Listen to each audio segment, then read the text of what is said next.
educativa del Estado de México, CREDOMEX. Entonces, también, pues, esta labor que puedo ejercer en CREDOMEX y pues todo va relacionado al ámbito de la inclusión y formación docente. Entonces, justo en esa idea me permití, ¿no? Compartir con las doctoras esto como propuesta, ¿no? Este tema con el que quería estar con ustedes el día de hoy, que justamente es la educación inclusiva como eje transformador de la gestión curricular. Y justamente la idea de este tema surgió derivado de que precisamente en los procesos de formación docente en educación inclusiva que he llevado a cabo, los grupos son ampliamente diversos. Tenemos a personal especializado o específico del subsistema de educación especial aquí en México, que llega con la necesidad de comprender más a fondo qué es la educación inclusiva. Pero también llegan muchos profesores y profesoras de distintos niveles educativos. O sea, he tenido el privilegio de trabajar con profesores desde preescolar, primaria, secundaria, preparatoria o educación media superior, educación superior, posgrado. Entonces, y de distintas formaciones que trabajan en distintos sistemas. Y entonces esto comenzó a llamar mi atención, ¿no? Eh, Uno, reafirmar esta comprensión ampliada del concepto de inclusión, que va más allá de la discapacidad. Sin duda, cuando hablamos de inclusión, hacemos referencia a las personas con discapacidad como un grupo vulnerado, pero también estamos hablando de fondo del concepto de diversidad, porque justamente este rostro, este otro que ha traído a todos estos profesores y profesoras con quienes he podido compartir y que seguramente este colectivo que hoy estamos reunidos en esta tarde no va a ser la excepción. Lo que nos trae aquí es ese rostro del otro que reconocemos a partir del concepto de diversidad, ¿no? Entonces, en los procesos formativos comparto con personas que en específico desean atender desde procesos equitativos a estudiantes con discapacidad, pero también profesores que tienen un campo de práctica en un campo intercultural, en un campo multilingüe o bilingüe, en un aula donde haya estudiantes migrantes, ya sea internacionales o, por ejemplo, otro grupo que conocemos, que se reconoce en México, que son los migrantes agrícolas jornaleros, eh, personas, hijos de familias que migran a distintos puntos o a distintas urbes por cuestiones de condición económica o de seguridad. En fin, de fondo, lo que está pasando es que estamos reconociendo algo algo que es una característica intrínseca de los grupos, aunque muchas veces no era reconocido como tal, que es propiamente la diversidad, ¿no?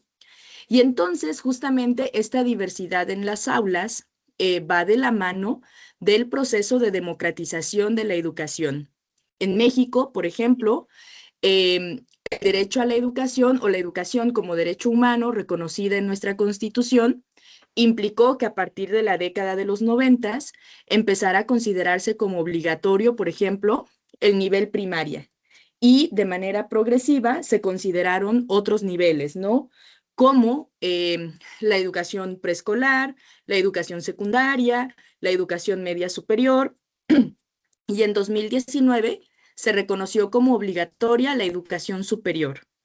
Entonces, esto implica que precisamente la escuela abre sus puertas a más realidades y esto justamente hace que en nuestras aulas o que reconozcamos más diversidad en nuestros grupos y que justamente comprendamos, ¿no?, la complejidad de nuestros contextos y de una educación con calidad, ¿no? Entonces, en este contexto de diversificación de nuestras aulas, Justamente me gusta hablar o abrir con este tema, ¿no? Para ir conectando de manera progresiva con el tema de gestión. El horizonte del derecho humano a la educación. A nivel internacional, precisamente hay cuatro referentes importantes de los cuales se ha reconocido las características que debe de tener la educación como un derecho humano. Justamente estas características, otra autora que se llama Silvia Schmelkes, ha dividido estas cuatro características del derecho a la educación en derecho a la educación y derecho en la educación.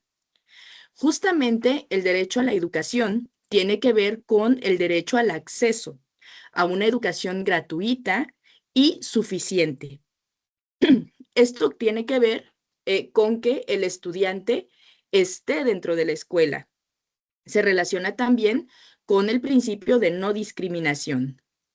Por otra parte, y creo que tal vez esto en nuestros países, y yo siempre digo, la educación pública es un derecho que debemos de defender, porque es precisamente esto ha permitido que la escuela se abra a familias que precisamente no siempre van a tener la posibilidad, por ejemplo, de mandar a sus hijos a una escuela particular o muchas veces sin la escuela pública, muchas familias no tendrían la oportunidad de mandar a sus hijos a la escuela. Entonces, el derecho a la educación es el primer escalón, ¿no? En el camino de este derecho. Por otra parte, y creo que esto es mucho lo que nos trae a la reflexión como docentes, es el derecho en la educación, que tiene que ver con la aceptabilidad y la adaptabilidad. Justamente aceptabilidad y adaptabilidad nos hablan de la pertinencia de los contenidos, de los métodos y también de este enroque que hace los procesos que se llevan a cabo al interior de la escuela con las aspiraciones de los estudiantes, sus familias y la comunidad que rodea. En este orden de ideas, justamente el gran reto es pasar de la cobertura a una educación con justicia, es decir, con condiciones accesibles que implican precisamente estas medidas generales previstas que de origen nos pueden ayudar a minimizar barreras, o también estamos hablando en el espectro de los ajustes razonables y las adecuaciones curriculares, ¿no? Que tienen que ver con estas adaptaciones individuales y necesarias que se activan cuando las barreras persisten a pesar de estas medidas preventivas que tienen que ver con condiciones accesibles.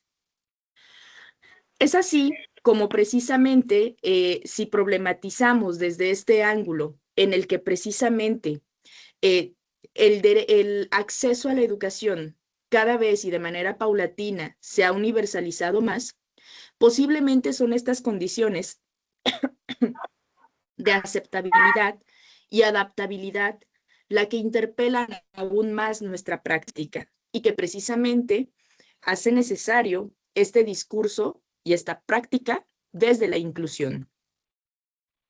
Cuando hablamos de inclusión, es importante también revisar tres conceptos que forman parte de o que hacen parte de, como son justicia, igualdad y equidad.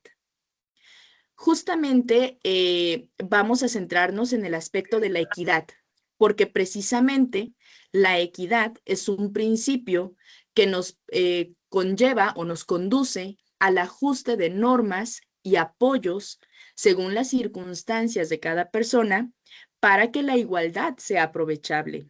O sea, esta oportunidad que todo niño, niña, joven tiene para poder acceder a la escuela es precisamente un enfoque de equidad el que va a permitir el ejercicio sustantivo de ese derecho. Es decir, no solo estar en la escuela, sino también aprender y participar, que son dos conceptos clave de la educación inclusiva. Es decir, precisamente supongamos una situación de aula, hay un examen. El principio de igualdad implicaría que como profesores publiquemos los criterios, las rúbricas, es decir, como las reglas del juego para todo el grupo o del proceso, mejor dicho. Sin embargo, el principio de equidad se activa justamente en el momento en que nosotros detectamos barreras e identificamos esa necesidad de ofrecer en el proceso versiones accesibles, por ejemplo, según la circunstancia de nuestros estudiantes. Justamente desde este enfoque de equidad es donde se ubica el ámbito de las decisiones pedagógicas concretas. En alguna ocasión una maestra me decía, este metro cuadrado de tierra donde yo puedo hacer lo que sé que debo hacer. Así es. Justamente es en el ámbito de mi gestión de aula o mi gestión de escuela, sí, según la función que yo tenga dentro del sistema educativo, donde yo puedo accionar este principio de equidad a través de estas decisiones pedagógicas que yo pueda tomar en el día a día. Y claro, para esto, la formación, este proceso que ustedes de manera comprometida y valiente han iniciado, pues es una condición importante. En este orden de ideas, la igualdad pone la misma salida, la equidad allana el camino y la justicia confirma que todas las personas llegaron con lo que corresponde. Justo, la equidad allana el camino. Es decir, a través de las decisiones que nosotros tomamos, podemos ser ese elemento en el contexto que permita que el alumno transite y participe en la escuela, o también podemos ser un obstáculo a este proceso del estudiante. En este orden de ideas, desde el enfoque, desde esta perspectiva de entender la inclusión de la mano de la equidad, me gusta mucho retomar a Boaventura con esta frase que nos dice, tenemos derecho a ser iguales cuando la diferencia nos inferioriza y tenemos derecho a ser diferentes cuando nuestra igualdad nos descaracteriza. De ahí la necesidad de una igualdad que reconozca las diferencias y de una diferencia que no produzca desigualdades. Justamente, esta frase, que en algún punto puede parecer un tanto enredada, precisamente da cuenta de la naturaleza dilemática del proceso de inclusión, de la mano de la equidad, porque justamente lo que toca es ofrecer a cada quien lo que necesita para llegar a la misma meta, ¿no? Como se plantea en la imagen. En algún punto, en México, justamente, a nivel normativo, por ejemplo, hubo decisiones, como por ejemplo que la carrera que se llamaba Educación Especial en nuestro país cambió su nombre a Educación Inclusiva. Entonces, en algún punto, parte de la incertidumbre laboral era que precisamente la educación especial iba a desaparecer, porque ahorita había que tratar a todos por igual. Este fue un supuesto que se dio. O por otra parte, otro supuesto que ha surgido también muchas veces es, ok, si yo implemento diseño universal para el aprendizaje en las aulas, ya no son necesarios ni los ajustes ni las adecuaciones curriculares. Justamente, esta es una idea que ha surgido, por ejemplo, de cara a este concepto de igualdad, como tratar a todos por igual. Sin embargo, sabemos que a los distintos contextos, en este caso hablemos del contexto aula, del contexto escuela, no todos los estudiantes llegan en iguales condiciones. Entonces, para que no podemos partir de la lógica de precisamente tratar a todos por igual, porque no todos están en iguales condiciones. En este orden de ideas, cuando partimos de una supuesta igualdad sin reconocer esas diferencias, precisamente nos lleva a eso, a desdibujar y a no atender según las necesidades de cada estudiante. Entonces, la idea de la inclusión, por el contrario, que es la conclusión a la que llegábamos, es, por ejemplo, los servicios que hay desde la educación especial en México no tendrían por qué desaparecer, porque justo son una palanca de apoyo para acompañar procesos equitativos. Los ajustes razonables, las adecuaciones curriculares, no hay que entenderlas, por ejemplo, como la única acción que nosotros vamos a establecer en el aula o en la escuela, pero sí hay que entenderla como una acción complementaria al diseño universal de aprendizaje, ¿no?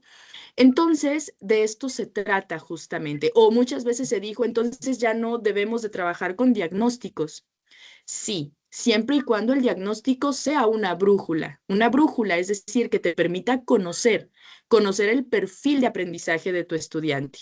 Muchas veces el diagnóstico se toma para saber qué no puede hacer el estudiante, pero también hay que darle la vuelta porque un diagnóstico también nos dice qué sí puede hacer un estudiante, ¿no? Entonces, desde esta frase, pues me gusta mucho explicar este dilema y esta vinculación eh, en nuestras decisiones pedagógicas que precisamente vinculan inclusión y equidad.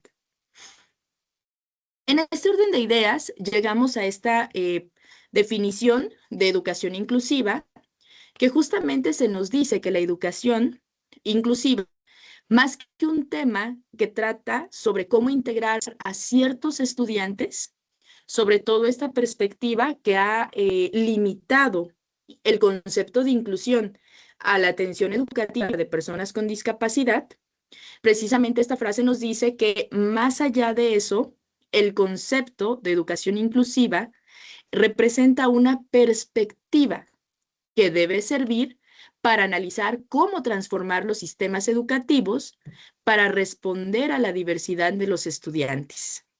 Justo permitir que la diversidad sea percibida como un desafío y una oportunidad para enriquecer las formas de enseñar y aprender. Porque de fondo todos tenemos diversas maneras de acercarnos al conocimiento y eso nos hace singulares, no especiales.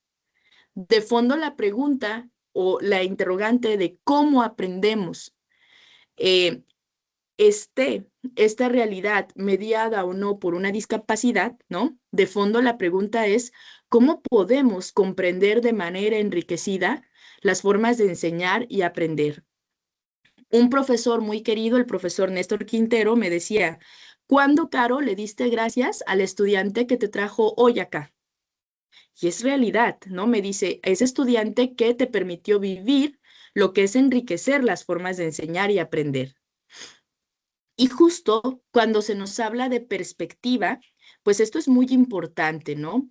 Porque todos nosotros en realidad somos actores, somos agentes y encarnamos en nuestra mirada una perspectiva. Y también, o sea, esto influye en nuestra práctica. Y justamente de lo que se trata es de reflexionar qué contiene nuestra perspectiva, porque muchas veces esto puede ser evidente, otras veces no es evidente para nosotros, a veces lo declaramos abiertamente y a veces no. Precisamente nuestra perspectiva influye en cómo entiendo el proceso de educación, cómo entiendo el proceso de aprendizaje, cómo entiendo mi rol como docente, cómo entiendo a mi estudiante, cómo entiendo a la función de la escuela, cómo entiendo a la familia. Es decir, veo a los estudiantes desde el enfoque de todos pueden aprender o no todos aprenden igual. Hay estudiantes que deberían o no deberían de estar en mi escuela. Veo a las familias como un recurso o como una barrera. Veo mi función docente como aquel que tiene que tener al grupo en orden o como aquel que acompaña y media. Veo a mi estudiante como este niño o niña que debe de estar completamente sentado y rígido porque eso es reflejo de mi buena docencia. O veo a mi estudiante como alguien feliz y alegre que corre, que cuestiona, porque para mí eso es ser un buen docente, permitir esas expresiones, esas dinámicas. Justamente nuestra perspectiva, pues no se da en la nada, ¿no? Somos profesores, pero también somos personas con una historia, con marcas, con supuestos. Es decir, muchas veces ese primer día de clases, ese primer día que estuvimos frente a un grupo, recordamos esta frase, ¿no? Quiero enseñar como mi mejor maestro, como ese docente o esa docente que me enamoró de esta práctica o no quiero ser como ese docente que me hizo creer que yo no era bueno para esto, ¿no?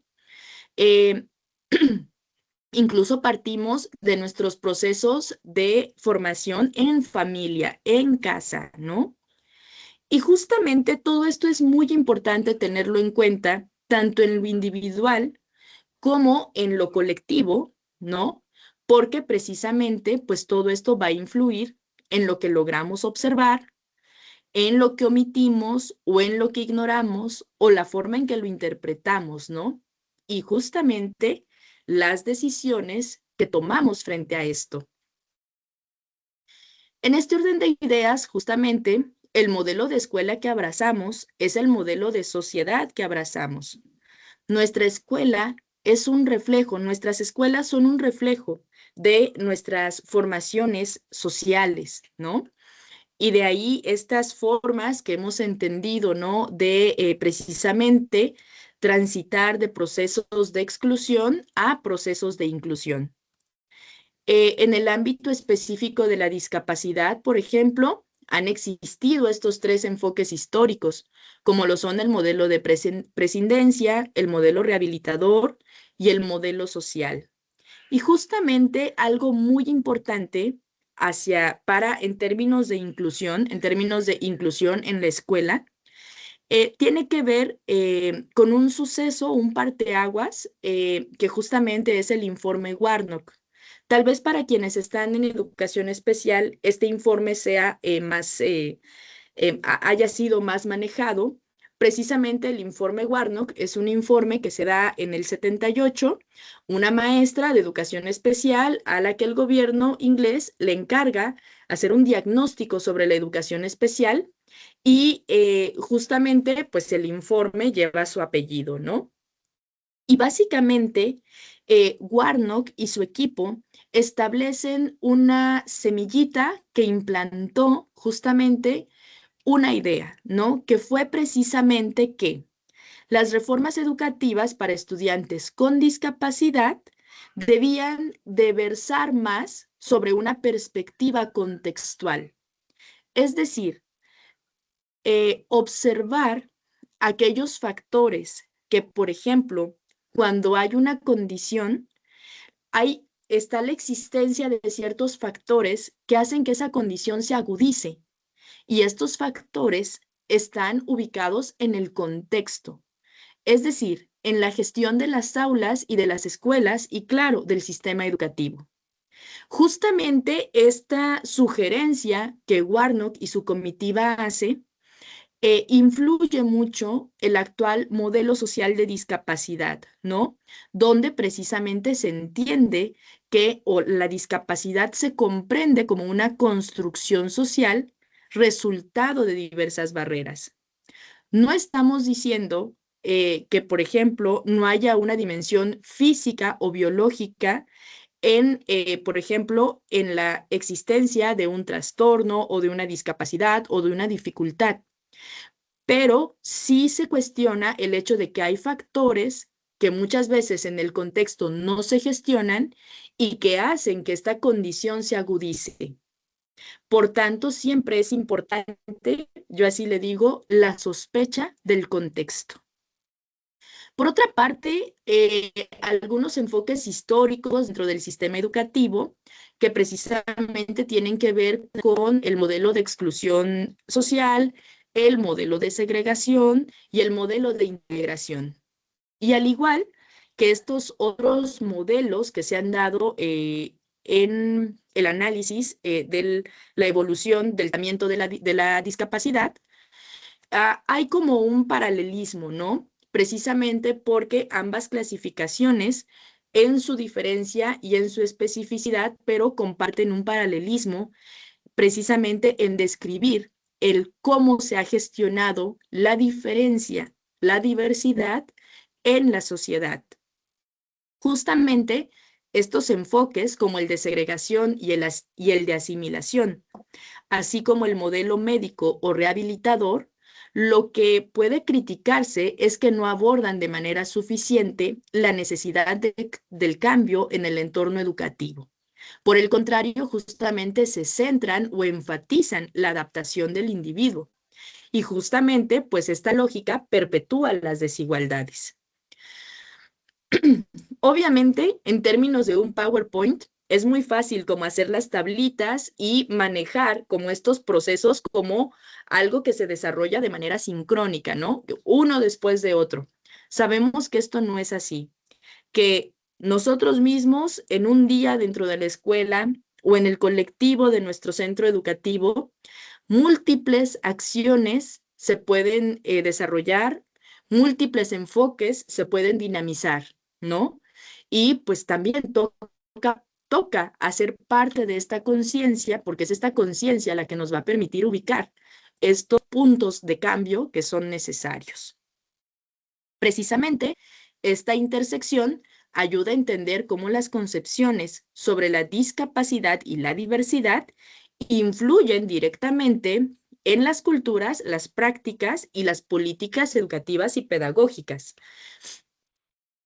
Todo esto, que ha sido una manera teórica de organizar las distintas formas en las que nos relacionamos en lo general como sociedad, pero también en las relaciones que se dan al interior de los centros educativos, pues no están únicamente en el ámbito de lo teórico, sino que además nos dan cuenta de precisamente los alcances, los límites de las relaciones, de las decisiones, de los recursos, de todo lo que se moviliza al interior de nuestros centros escolares.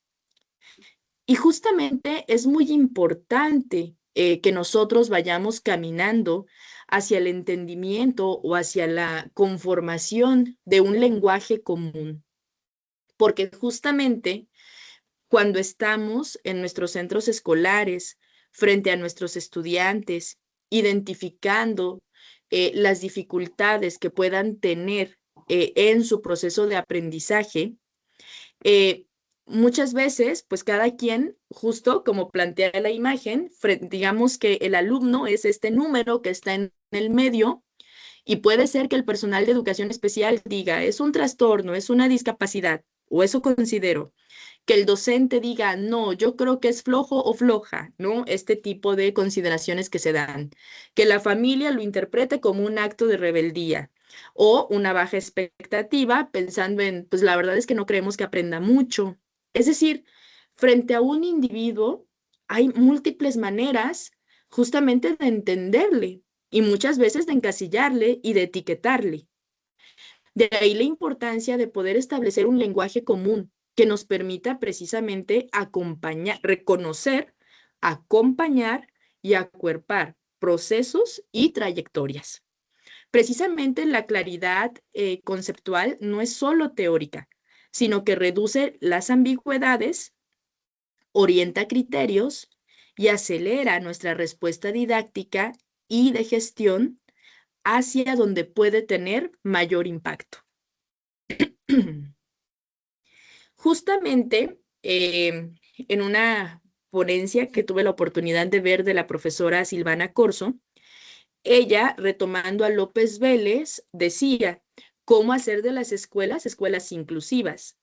Y justamente se planteaban 4 puntos, pero el primero es la perspectiva, es decir, cómo nos acercamos a la experiencia de enseñanza-aprendizaje con ojos inclusivos.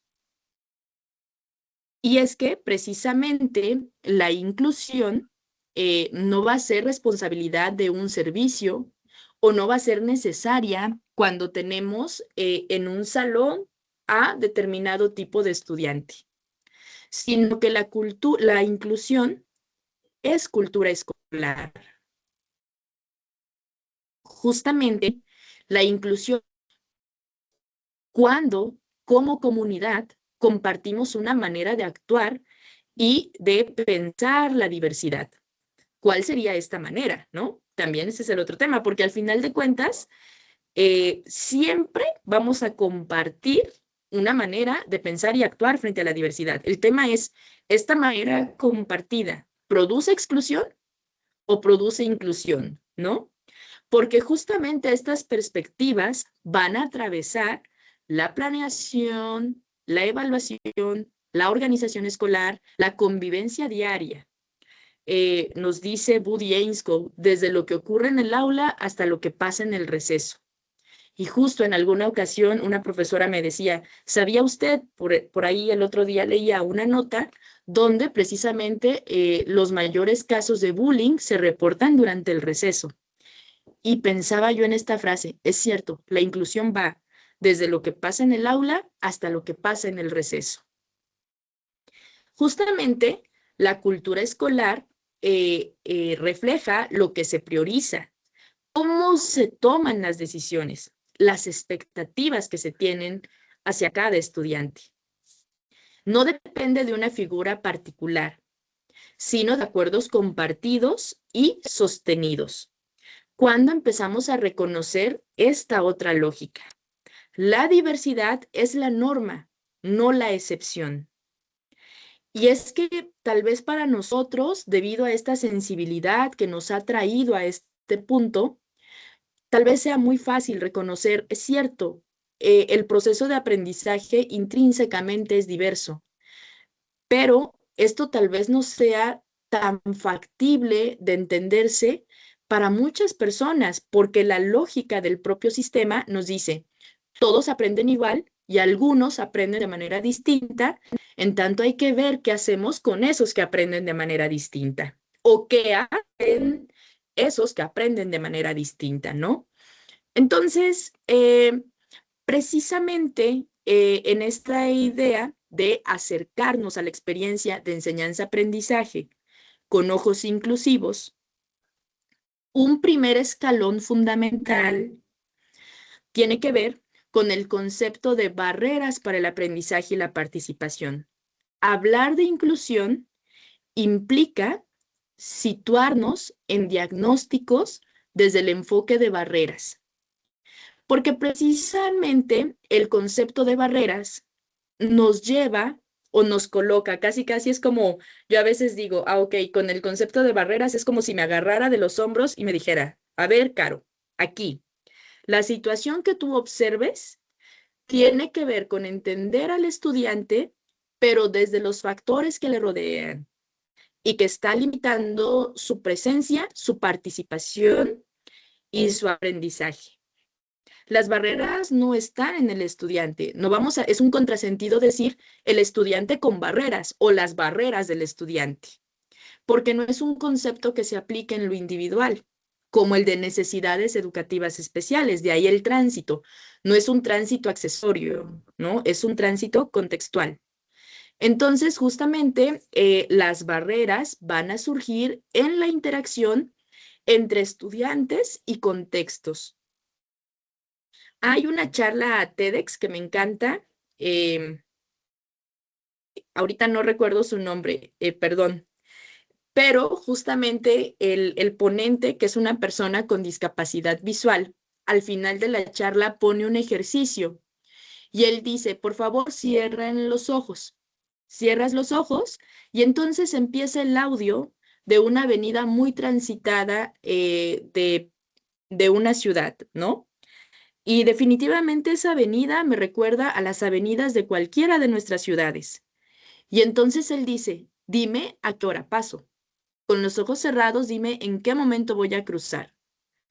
Y entonces eres precisamente como tienes los ojos cerrados, eres más consciente del ruido y dices, o sea, yo nunca hubiera logrado pasar. Y dice, y no solo estamos hablando de que las dificultades que yo tengo para cruzar esa avenida como persona con discapacidad visual, sino pensemos en una persona de la tercera edad, en un niño, en una niña, en un anciano, en una persona que esté en silla de ruedas de manera permanente o transitoria, etcétera, ¿no? Entonces, justamente de ahí la importancia de pensar el contexto. Es muy difícil. Yo les voy a ser honesta. Cuando estamos trabajando diagnósticos de barreras, me es muy fácil identificar cuando el estudiante está poniendo cuando el profesor estudiante a quien estoy revisando su diagnóstico eh, está colocando la barrera en su estudiante. Entonces yo puedo identificarlo. Digo fácilmente, en la mayoría de los casos, habrán muchas cosas que ni siquiera alcanzo a divisar muchas veces. pero ¿saben qué es tan complejo? Decir entonces cómo verdaderamente expresar a nivel verbal, escrito, cómo sería ver la barrera en el contexto. Justo porque también es todo un proceso de aprender y desaprender el dónde y cómo colocamos la barrera. De fondo muchas veces aún permanece la sospecha de y la inercia de hablar más del estudiante que de nosotros y de nuestro contexto. Entonces, justamente el concepto de barreras permite o es un concepto que nos habilita en la posibilidad de transitar en un cambio de paradigma, de arreglar al estudiante, a transformar el sistema mediante planteamientos inclusivos. ¿Cuáles serían estos planteamientos inclusivos? El DUA, los ajustes, las adecuaciones, entre tantos otros o estrategias que nosotros podamos accionar. Justo, si bien es cierto e innegable que una condición específica asociada a la discapacidad requiere de una intervención particular, justo también es necesario considerar los factores del entorno que han provocado que esa condición se agudice al tratarla de manera individualizada y como único factor de atención. En tanto, hay que resignificar el diagnóstico, que no es para limitar, sino para ampliar la mirada. Y justamente el concepto de barreras no es poca cosa, porque justamente es o se convierte en nuestra herramienta de diagnóstico que precisamente también va a guiar nuestros planes de mejora. No es un listado descriptivo, es precisamente la oportunidad de una reflexión pedagógica. Es la oportunidad de justamente orientarnos a las decisiones concretas que vamos a tomar. Justamente cuando hablamos de barreras para el aprendizaje y la participación, han surgido distintas clasificaciones. Actualmente en México, por ejemplo, hablamos de barreras actitudinales, de barreras estructurales, de barreras normativas, de barreras didácticas, que son como los 4 tipos de barreras que de manera oficial no se identifican dentro del sistema educativo. Pero habrán quienes, por ejemplo, hablen de barreras físicas para referirse, por ejemplo, a la infraestructura. Hay quienes van a hablar tal vez de los recursos o los materiales educativos como una barrera. Es decir, lo que yo quiero ejemplificar con esto es que precisamente que independientemente de la clasificación de barreras, de fondo, lo que estas clasificaciones buscan es precisamente organizar de alguna manera estos ámbitos donde pueden originarse las barreras. Es decir, las barreras se pueden generar en las actitudes, barreras actitudinales. Pero, por ejemplo, hay quienes pueden decir, es que las barreras se generan en los métodos. Ok, podemos hablar del método como barrera o, por ejemplo, actualmente en México hablamos de barreras didácticas. Y justamente esto lo digo porque tal vez en Colombia y en otros países las clasificaciones difieran, pero esto no quiere decir que esto que nos indica que justamente todos estamos en este esfuerzo por tratar de organizar de alguna manera estos lugares donde están surgiendo las dificultades para nuestros alumnos. Justamente la clasificación actual en México, pues es esta, estructuras, perdón, es la que ya las mencioné, ¿no? Además, ahora que yo he trabajado esto con varios docentes, me gusta mucho combinar la clasificación de barreras, sea la cual sea, en este caso, esta es la que manejamos, pero me gusta mucho retomar a un autor de apellido Covarrubias, que precisamente también nos dice, podemos, además de reconocer el origen, por ejemplo, si una barrera es didáctica, que tiene que ver con los temas de evaluación, por ejemplo, pero es muy importante también ubicar estas barreras en la intersección con contextos, es decir, la barrera didáctica, ¿en qué contexto se está dando?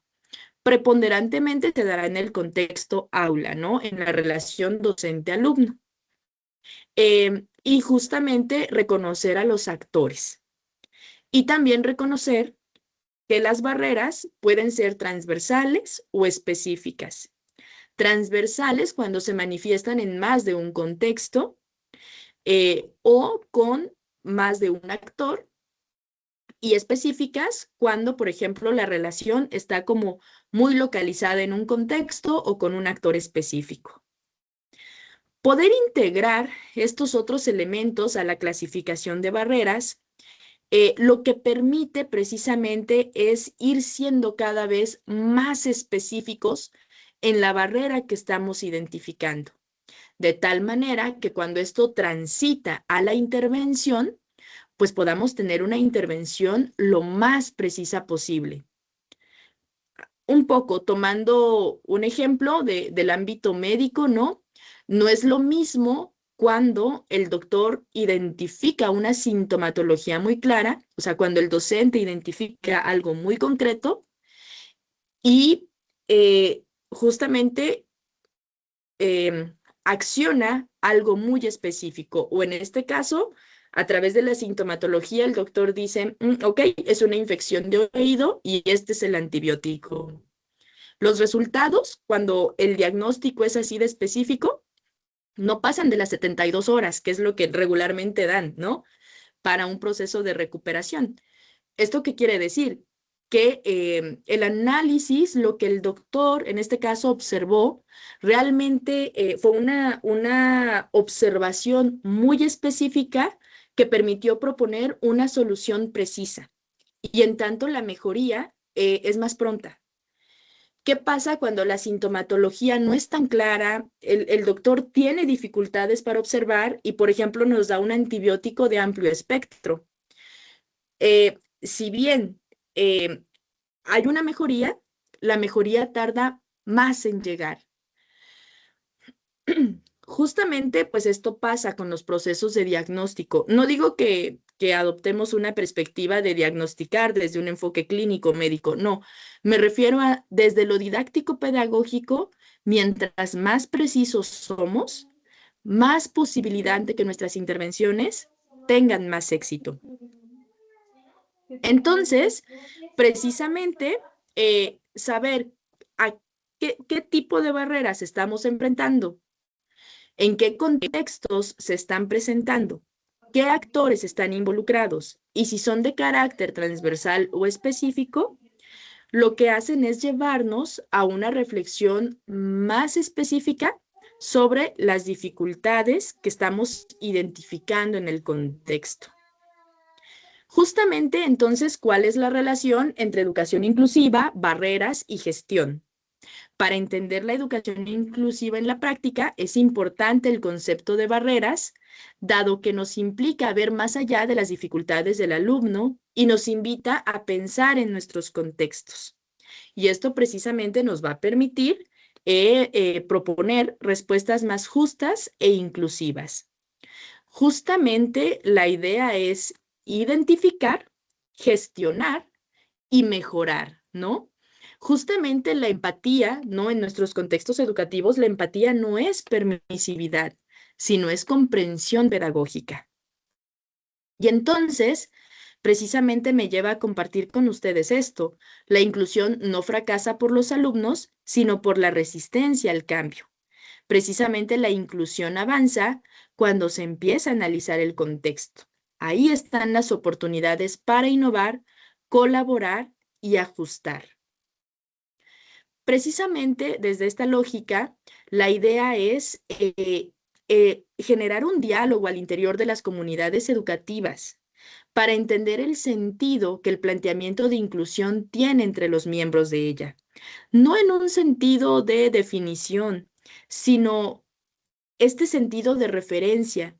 ¿De quiénes hablamos cuando hablamos de inclusión? ¿Cómo hablamos de los otros, de nosotros mismos? Y para ello hay varios instrumentos, ¿no?, que nos permiten incentivar este diálogo, desde instrumentos internacionales ampliamente conocidos, como pues yo aquí pongo la imagen de algunos instrumentos que tenemos en nuestro país. Profe, nos quedan 5 Em, minutitos. Qué pena. Perfecto. No, no se preocupe.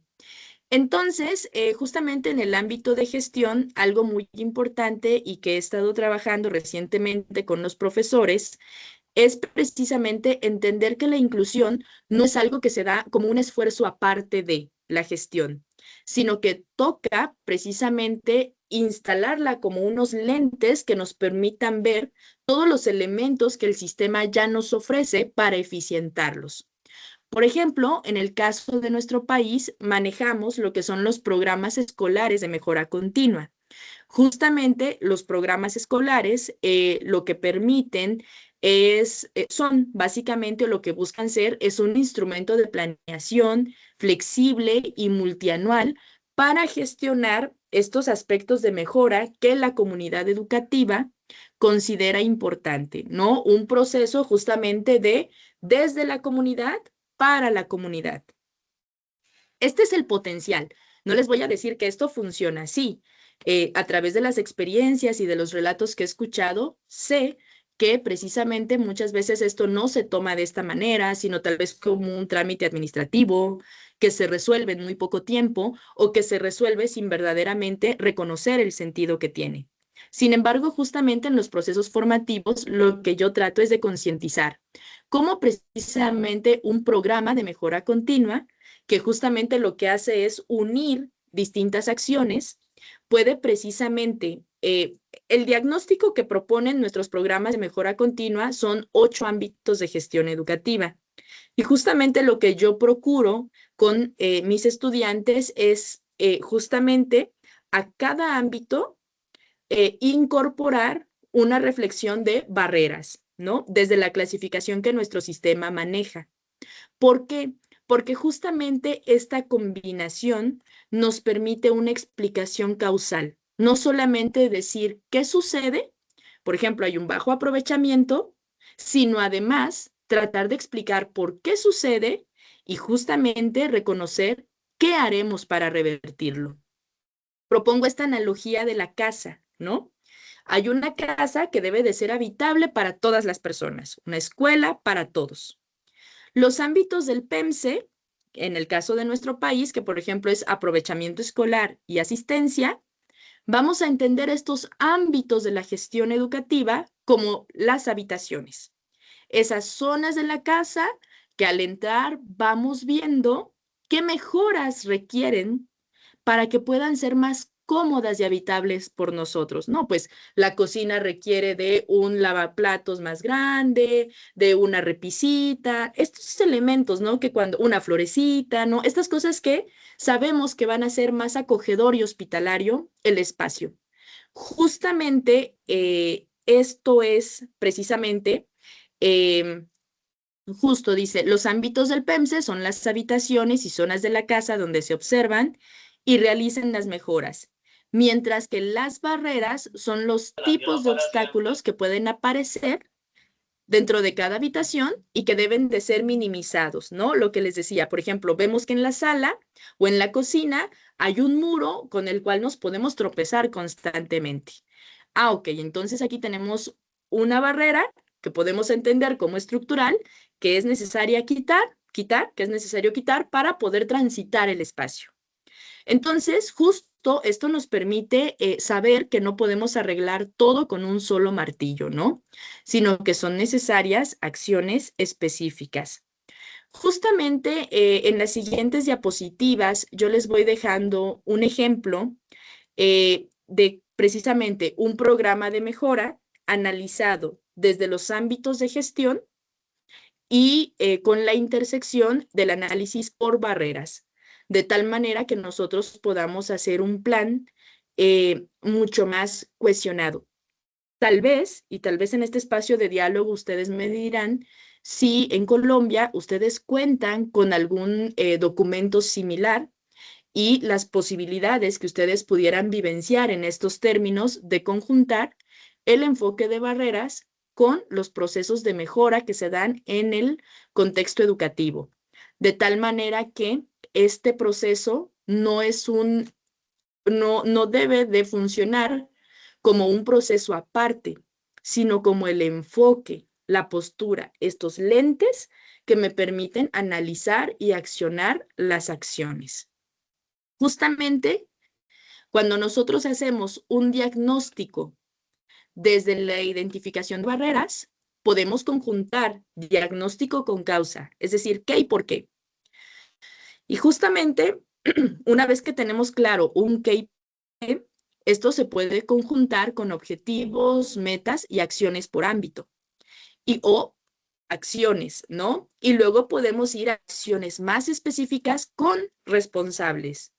Podemos también incluir indicadores de proceso y resultado, que es parte del seguimiento, y podemos también precisamente completar estos procesos de evaluación y ajuste. Justo aquí ponía yo lo de investigación-acción, claramente los programas formativos son los procesos de intervención a través de la investigación-acción lo que llevamos a cabo. De fondo, también la mejora continua va de la mano con estos procesos de investigación-acción. Solo que los programas de mejora continua, justamente la distinción es que el programa es un conjunto de acciones y nuestros proyectos de intervención son una acción particular.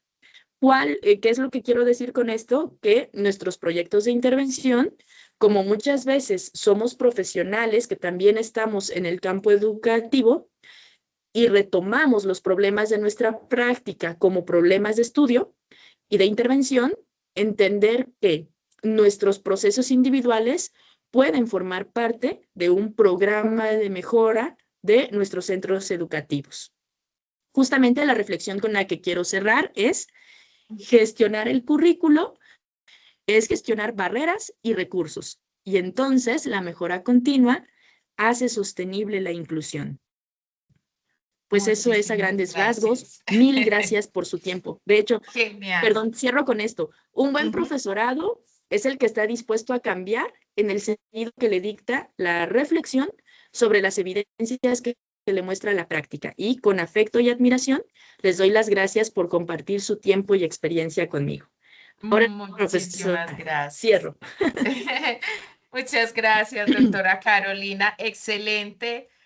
Aquí en Colombia le decimos encarretador. O sea, estábamos, sé que a muchos de mis compañeros estudiantes de nuestra sobrina le interesa muchísimo la temática. Incluso la última diapositiva que usted pone parecía un mapa del proyecto que estamos realizando en este momento en la sublínea. Estamos haciendo precisamente una estrategia de gestión de flexibilización curricular a partir de un diagnóstico de barreras de aprendizaje y de inclusión. Entonces, sé que le va a servir muchísimo a mis estudiantes. Aquí en Colombia tenemos un sistema también de gestión, un modelo donde tenemos solamente 4 áreas de gestión. Estaba mirando ustedes los ámbitos, ustedes tienen 8. Muy interesante cómo ustedes lo agrupan. Nosotros lo agrupamos de una manera diferente: gestión directiva y administrativa, gestión académica, ¿sí? Y gestión comunitaria, ¿sí? Son como las áreas que se organizan, y a partir de ahí pues hay como unos ítems y unas formas de calificar para hacer sobre todo evaluaciones institucionales, o lo que llamamos autoevaluación institucional, y a partir de ahí crear planes de mejora. Tocaste un punto álgido que quisiera como preguntarte, y es cómo se identifican esas barreras en la escuela, porque en Colombia estamos viviendo un fenómeno grandísimo, no sé si en México también, de presunciones de diagnóstico en los chicos. O sea, se llama presunto diagnóstico porque no están adscritos al sistema de salud, o porque son migrantes, o porque sencillamente sus padres no tienen un buen acompañamiento. Entonces los docentes nos convertimos como en esos diagnosticadores que uno dice tiene un presunto diagnóstico, pero yo no puedo decirlo porque no soy el profesional indicado. ¿Cómo hacen ustedes allá en estos contextos? estamos teniendo la misma dificultad. Sí. Perdón, Ujú. perdón, la escucho, doctora. Sí, sí, dale, ahora te escuchamos, sí.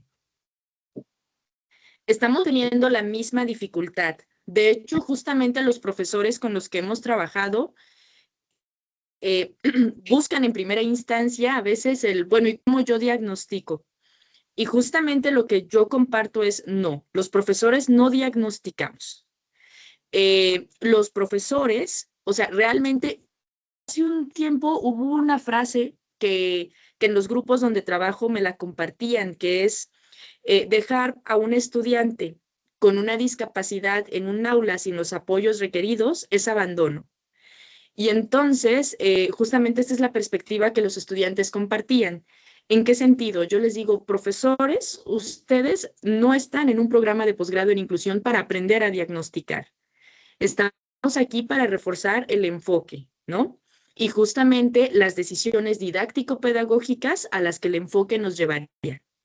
Eh, hay que entender que cuando hay algo en el proceso de aprendizaje del estudiante, el profesor no diagnostica, o sea, debe de haber un acompañamiento de varios profesionales, de la familia, ¿no? Y cuando ese insumo lo dan, pues claro, se convierte en una brújula para nosotros y es donde trabajamos esto. Muchas veces el docente dice, es que yo no puedo tomar una acción hasta no ver un diagnóstico, porque además yo no puedo diagnosticar. Y yo qué les digo, no estamos para diagnosticar, pero sí nuestra función es comprender cómo nuestro estudiante aprende y llevar a cabo los ajustes didáctico-pedagógicos que son necesarios. Obvio, estos ajustes que yo voy a hacer van a tener un efecto limitado, ¿no? Cuando, por ejemplo, no hay un involucramiento de la familia o, por ejemplo, no hay un diagnóstico que me muestre el perfil. Me decía una maestra, es que yo me la paso haciendo estrategias, pero no veo una estrategia que realmente funcione. Claro, aquí también la otra mirada, comprender el duelo de la familia, las problemas. Una maestra me decía justo la semana pasada, maestra, es que cuando tú lees un diagnóstico, maestra y madre de maestra de profesión y también madre de un estudiante, de su hijo, perdón, su hijo con discapacidad, ella decía, cuando tú lees el diagnóstico, sientes cómo las expectativas se van quebrando porque no solo te habla del momento presente, sino también de lo que viene. Entonces, yo también digo, hay que hablar y ver a las familias desde esta mirada empática. Bueno, pero también cuando están estos procesos de negación, donde no Claro. se le da el seguimiento, pues esto también complejiza, ¿no? Complejiza la atención. Entonces, como docentes no diagnosticamos, como docentes a nosotros nos serviría el diagnóstico Ujú. pero para entender la acción didáctico-pedagógica a tomar, ¿no? Y entender el diagnóstico como algo que nos va a complementar y nos va a ayudar a tener más precisión, una brújula, ¿no? De entrada, si nuestro estudiante no aprende, no reprueba, hay o no hay un diagnóstico, habrán cosas que podemos accionar desde nuestro saber didáctico-pedagógico como docentes. Doctora, muchísimas gracias por este excelente espacio. Pues infortunadamente ya estamos sobre tiempo y muchos de nuestros profes tienen clase a las 7 de la noche, entonces se están Claro. retirando, pero pues nos quedamos con un montón de mensajes y de ganas de conocer más de la experiencia. Ojalá en un futuro podamos compartir de nuevo una charla o hacer investigaciones conjuntas. Muchísimas gracias, profe. Ojalá que Eh, sí, que estén muy Muchas bien. gracias Un gusto. a todos los participantes. Muchas gracias por asistir y nos vemos en nuestro próximo encuentro. Hasta luego. Feliz Hasta noche luego. para todos. Hasta luego.